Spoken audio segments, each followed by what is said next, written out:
আপনারা দেখবেন বেশিরভাগই আমাদের যে সদর বলেন, বিয়ানীবাজার, গোলাপগঞ্জ, মৌলভীবাজার, তারপর জগন্নাথপুর, তারপর এই দক্ষিণ সুরমা বলেন, বেশিরভাগই এলাকাতে সিলেটের লন্ডনে প্রবাসী রয়েছে, আমেরিকা প্রবাসী রয়েছে, তারপর আরো অনেক দেশের সিলেটের যে রেমিটেন্স আসে বাইরে দেশ থেকে, এটা হিউজ পরিমাণ। সিলেটের অর্থনীতির চাকাকে এই রেমিটেন্স, বিদেশি যারা প্রবাসী রয়েছে তারাই এটিকে চাকা ঘোরায়, অর্থনীতির চাকা।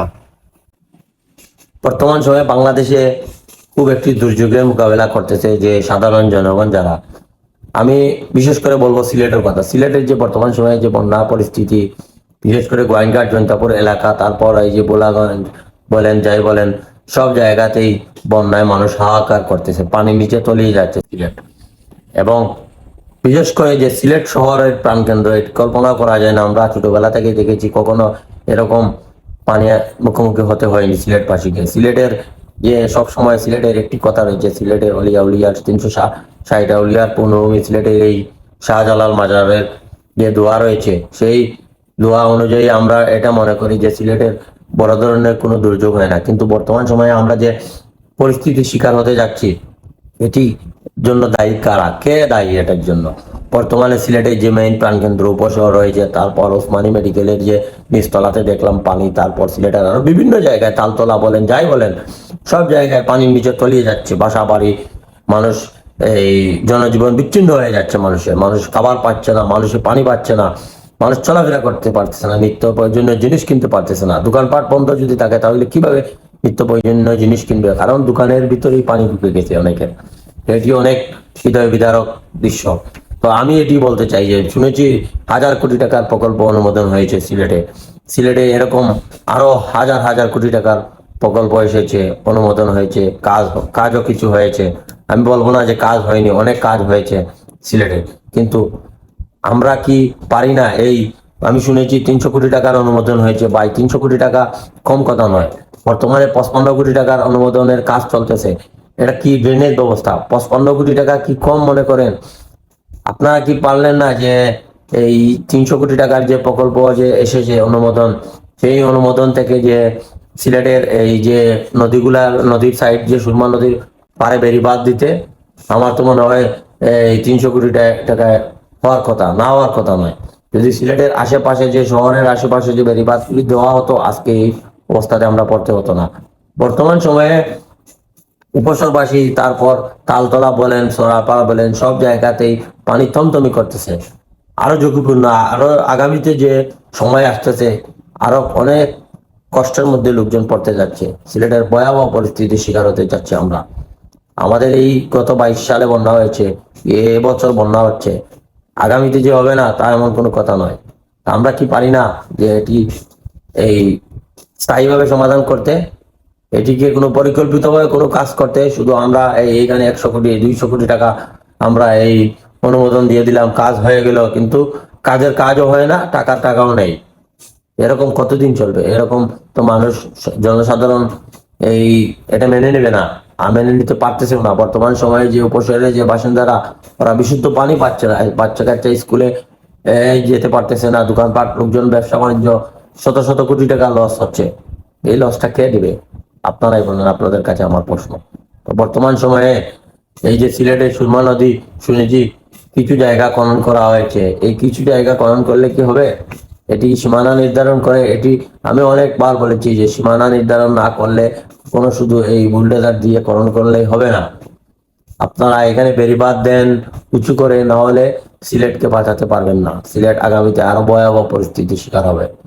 তারপর নদী, নালা, খাল, বিল সবকিছু অবৈধভাবে ভরাট হচ্ছে। সিলেটের ভিতরে অনেকগুলা খাল ছিল, অনেকগুলা বড় বড় ডিম ছিল, সেইগুলো ভরাট করা হয়েছে। উচ্ছেদ, এই অবৈধভাবে বসত বাড়ি করেছে, দোকানপাট করেছে। এগুলা কি আমরা দেখেও দেখি না এগুলা, না? তো আমার প্রশ্ন হচ্ছে, গাইস, আপনারা এখনো সময় রয়েছে, আপনারা সিলেটবাসী রুখে দাঁড়ান। এই যে পরিস্থিতির শিকার হয়েছি বর্তমানে, আগামীতে কি হবে একমাত্র আল্লাহ ছাড়া কেউ বলতে পারবে না। কারণ বর্তমান সময়ে যে পরিস্থিতি, বিগত দিনেও বন্যা হয়েছে, এখনো 2024 সাল, 2 বছর ঘুরতে না ঘুরতে আবার বন্যার মুখোমুখি আমরা হয়েছি। আগামীতে আবারও হবে। কারণ এই ড্রেনেজ ব্যবস্থা নেই, সঠিকভাবে পরিকল্পিত কোনো কাজ নেই। সিলেটে শুধু এই আমরা দুকাই খেয়ে যাচ্ছি। আপনারা দেখেন আজকে 10 বছরে এই বাংলাদেশের সিলেট অঞ্চলে কি বড় একটি কাজ হয়েছে, যে সেই সাইফুর রহমানের আমলে কিছু একটা কাজ হয়েছিল, বড় বড় প্রজেক্ট। বর্তমান সময় কি করা হয়েছে? মেয়র আরিফ সাহেব থাকতে অনেক কিছুই করেছেন, যতটুকু পারেন উনি করেছেন, কিন্তু বর্তমান সময়ে এসে এই কাজগুলা থমকে গেছে। কোন একটি কাজ, আমাদের 4 লেনের কাজ এদিকে চলতেছে, 4 লেনের কাজ আজকে 2 বছর ধরে চলতেছে, কোনো এই ধীর গতিতেই চলতেছে। যেমন এই যে মালগাড়ি যেভাবে চলে সেভাবেই চলতেছে, সেটি হচ্ছে না। কারণ কি? এটি আমাদের সিলেটে এতই কি অসহায় পড়লো? সিলেটের লোকজন কি কথা বলতে পারে না? সিলেটের যারা প্রতিনিধি আছে তারা কি কথা বলতে পারে না? আমরা সিলেটবাসী অনেক দুঃখা খাচ্ছি। সিলেটে আপনি দেখান বড় কয়টা প্রকল্প হয়েছে বাংলাদেশের আনাচে কানাচে, বড় বড় সেতু, বড় বড় টানেল, বড় বড় বিল্ডিং সবকিছু হয়ে যাচ্ছে, কিন্তু সিলেট কি হয়েছে? আমার মনে হয় না সিলেটে যে বাংলাদেশের এই সমস্ত জায়গায় যতটুকু কাজ হয়েছে সিলেটের 1% কাজ হয়েছে। তাহলে দেখান আমাকে কি হয়েছে। বর্তমান সময়ে যে এই বন্যার পরিস্থিতি আমরা পড়েছি, এটি আর সহ্য, লোকজনের সীমানা সহ্য অপারক হয়ে গেছে। লোকজন এটি আর সহ্য করতে পারতেছে না, কারণ মানুষের দেওয়ালে পি থেকে যাচ্ছে। এক তো নিত্য প্রয়োজনীয় জিনিসের দাম বেশি, আবার তারপর বন্যা, তারপর তো দৈনন্দিন জীবনে অনেক কষ্ট। এই কষ্ট কিভাবে মানুষ সহ্য করবে? আপনারাই দেখুন, চিন্তা করে। আরেকটি কথা হচ্ছে, সিলেটের আপনারা দেখবেন বেশিরভাগই আমাদের যে সদর বলেন, বিয়ানীবাজার, গোলাপগঞ্জ, মৌলভীবাজার, তারপর জগন্নাথপুর, তারপর এই দক্ষিণ সুরমা বলেন,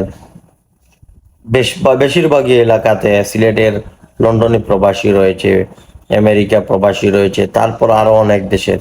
সিলেটের যে রেমিটেন্স আসে বাইরে দেশ থেকে, এটা হিউজ পরিমাণ।